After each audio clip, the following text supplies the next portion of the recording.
Indonesia itu potensinya besar sekali Pak, dan salah satu yang bisa untuk bikin kita bersaing ya adalah lewat jalur pendidikan, fokus ke SDM-nya gitu.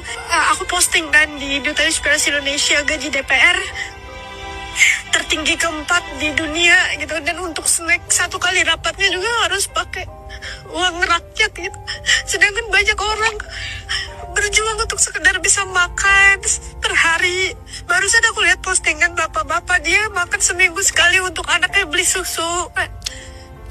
Aku sering banget Pak nangis di Indonesia, and I always got so emotional ketika ngomongin Indonesia. Padahal aku pun bukan orang yang sangat impactful, aku gak punya peran atau fungsi lebih, tapi aku selalu melihat orang-orang di bawah aku karena aku tahu rasanya susah dari dulu Pak. Aku tahu rasanya susah, aku tahu rasanya dihinakan, aku tahu rasanya dianggap sebelah mata hanya karena miskin.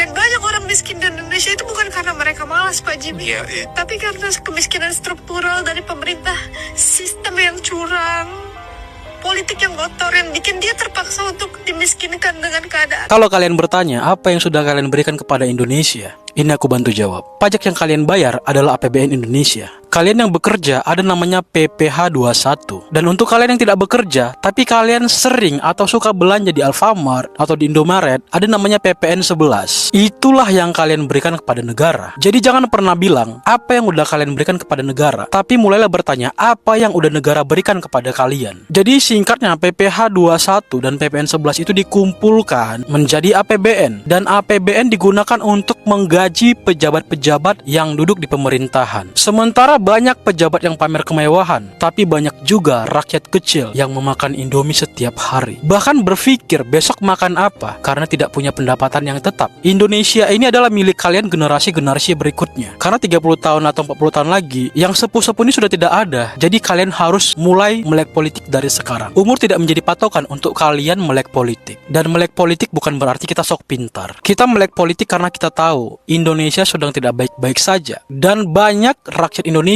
yang hidup di bawah garis kemiskinan. Di saat negara Swiss, negara Norwegia berhasil mensejahterakan rakyatnya, di saat itu juga banyak rakyat Indonesia yang hidup di bawah garis kemiskinan. Padahal dunia mengakui bahwa Indonesia ini adalah salah satu negara paling kaya. Tapi kenyataannya rakyat Indonesia menderita dan miskin. Rakyat Indonesia ini miskin bukan karena mereka malas, bukan. Tapi rakyat Indonesia ini miskin secara struktural. Struktural hasil dari pemerintahan yang curang.